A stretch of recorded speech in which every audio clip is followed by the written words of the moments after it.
à tous, bienvenue sur Amicom TV. J'ai l'honneur aujourd'hui de recevoir un grand monsieur, un grand chef, aussi très sympathique, très accessible, Philippe Chevrier.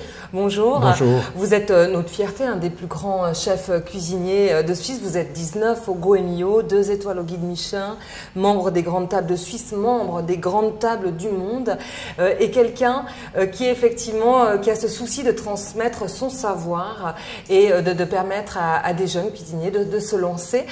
Donc on va parler peut-être justement de vos parcours. Au début, un grand restaurant gastronomique, Châteauvieux. C'était il y a combien de temps vous aviez ouvert Châteauvieux? Alors, ça fera 25 ans l'année prochaine que je travaille à Châteauvieux. J'ai d'abord été employé et ensuite j'ai repris l'affaire en 1989. Donc un superbe spot, pour ceux qui ne connaissent pas, c'est dans la campagne genevoise, au-dessus du Rhône. Enfin, c'est magnifique. Voilà, oui, une belle maison vigneronne, enfin une ancienne ferme vigneronne si on veut, qui a été transformée en restaurant dans les années 70. Donc vous avez déjà repris cette affaire-là en ayant travaillé aux cuisines avec un cuisinier qui était là-bas à l'époque? Voilà, alors moi j'ai été à l'époque engagé comme chef à Châteauvieux et puis quelques années plus tard j'ai pu reprendre la gérance et ensuite racheter les murs en 2000. Et vous faire votre nom assez rapidement? Voilà, ça a été la première adresse. Et puis, après quelques années, donc on a décidé d'ouvrir un deuxième petit établissement juste dans le village, dans Poney-Dessous, qui s'appelle donc le Café de Poney, où aujourd'hui, c'est la première affaire où j'ai mis un petit peu cette idée de transmettre, après quelques années, le restaurant à des employés. Donc, ce sont tous des employés qui ont d'abord travaillé à Châteauvieux. Et puis après, avec qui j'ai ouvert l'établissement, avec qui je l'ai mené pendant 4, 5, 6 ans, voire plus. Et puis maintenant, gentiment, je les mets en gérance, donc c'est eux qui les gèrent pour leur propre compte, avec la possibilité, après 4 ou 5 ans, de pouvoir racheter l'établissement. Donc c'est une façon d'un petit peu de leur mettre le pied à l'étrier. Et puis, il y a un challenge dès le départ. Voilà, et un parrainage, un coaching. Voilà. Au début aussi, peut-être cette volonté de démocratiser la gastronomie, d'imaginer qu'on peut goûter du chevrier, mais peut-être pas avec ces prix énormes voilà, alors, qui sont justifiés. Tout à fait. L'idée de faire évidemment une autre ambiance aussi, quelque chose de plus simple, de plus accessible, de plus spontané aussi pour le client qui a envie tout d'un coup de se dire bah, tiens, c'est 7 heures, où c'est qu'on va manger, oui. Bah, tiens, un petit bistrot sympa. Sans avoir besoin de réserver 3-4 mois à l'avance. Les délais chez vous pour réserver, ça dépend les saisons. Ça dépend surtout les jours de la semaine. Évidemment, le vendredi, samedi soir, c'est un peu plus pris à l'avance. Mais je veux dire, on n'est plus sur des attentes incroyables. Ça se réserve gentiment dans la semaine, donc il n'y a pas de problème. Donc un sacré business, mais pas un business dans le côté vénal, mais vraiment aussi dans ce souci justement de lancer, que ce soit un peu une rampe de lancement pour vos ouvriers au départ, de pouvoir peu à peu prendre cette gérance. Oui. Oui, alors l'idée, c'est d'abord, à la base, toujours un challenge, de se dire, bah, tiens, il y a une affaire à reprendre. Souvent, il y a déjà un souci de la personne qui veut remettre, parce que chaque fois, les gens à qui j'ai repris l'affaire sont devenus des amis très proches, s'ils ne l'étaient pas déjà avant. Et c'était déjà le premier souci de ces restaurateurs, c'était de dire, bah, tiens, à qui on va remettre cette entreprise? Aujourd'hui, on arrive à l'âge de la retraite, où on a envie de vendre. Et puis, c'est déjà un joli, je dirais, un bon début de pouvoir reprendre une affaire dans des conditions comme ça, oui. avec un ancien propriétaire. Et puis après, de la lancer tranquillement avec ses collaborateurs, en qui on a toute confiance, puisque c'est des gens qui travaillent pour nous depuis des années. Et puis la confiance étant réciproque, c'est des gens qui, un jour ou l'autre, vont reprendre les rênes de l'affaire. Donc ça se passe plutôt bien. Maintenant, on a 3 affaires en gérance dans ce même principe. Et certainement, on va continuer dans ce sens-là. Et vous êtes aussi très créateur, novateur, vous êtes très jeune d'esprit, vous avez d'âge également, vous êtes loin de la retraite, hein, vous n'avez pas lâché tout de suite ces belles affaires, mais vous êtes présenté aussi dans des endroits tout à coup sur un bateau, enfin vous êtes toujours en train d'innover. Oui.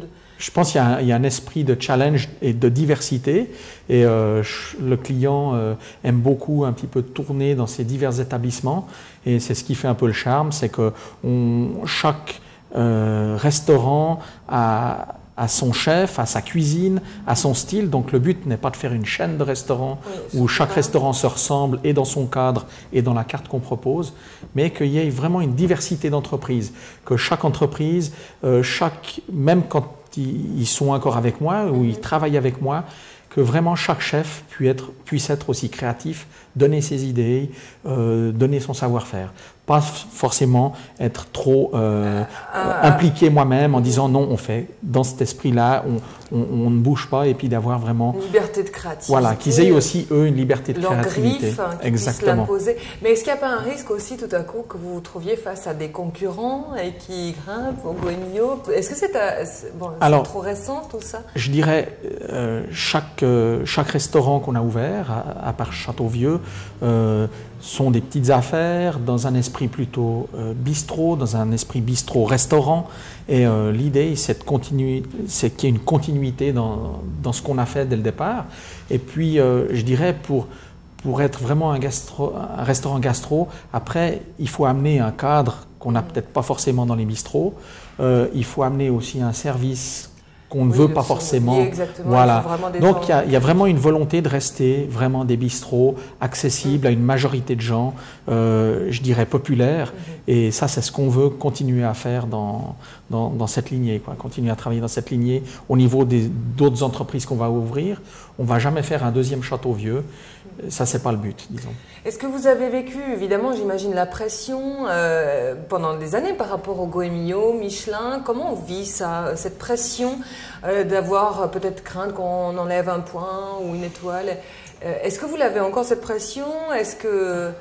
Bon, je crois que comme on dit, comme un artiste qui monte sur scène, on dit qu'il faut toujours avoir un peu d'appréhension avant chaque service. On ne sait jamais, chaque service vont être différents. Chaque midi, chaque soir, c'est vrai qu'on a un petit peu de représentation comme des artistes.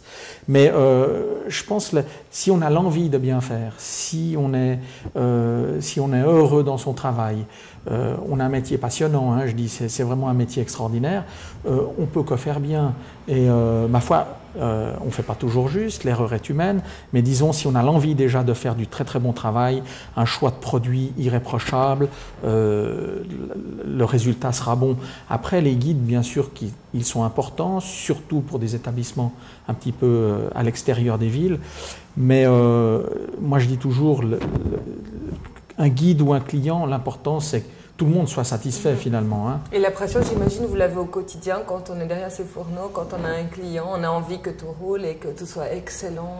Oui, bien sûr qu'à quelque part, on a envie d'être bon, on a envie que ça soit parfait et on fait le maximum pour ça, c'est bien clair.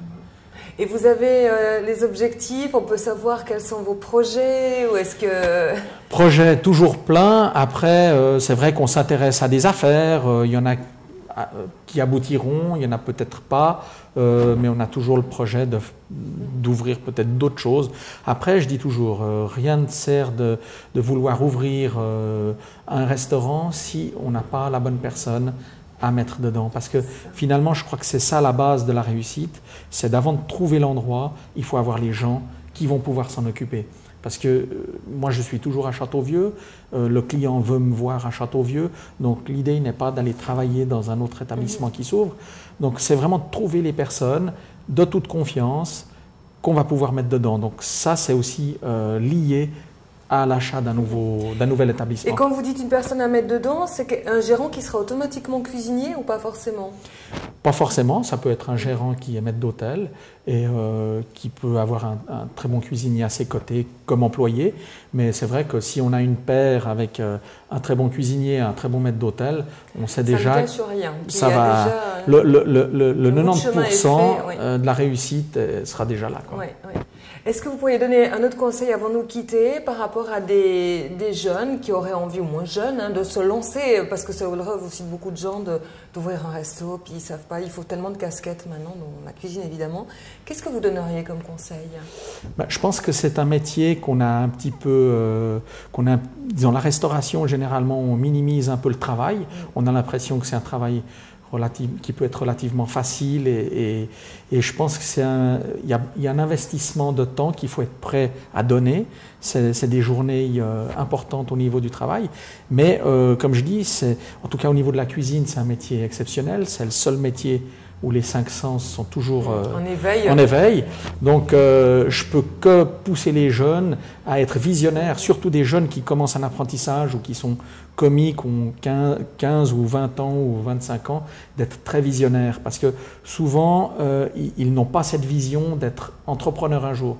Et je pense que si on est travailleur, on peut. On dit souvent il faut du talent, mais comme disait Jacques Brel, la réussite c'est 90% de travail, 10% de talent, et c'est vraiment ça. C'est vraiment un métier où on peut appliquer cette règle.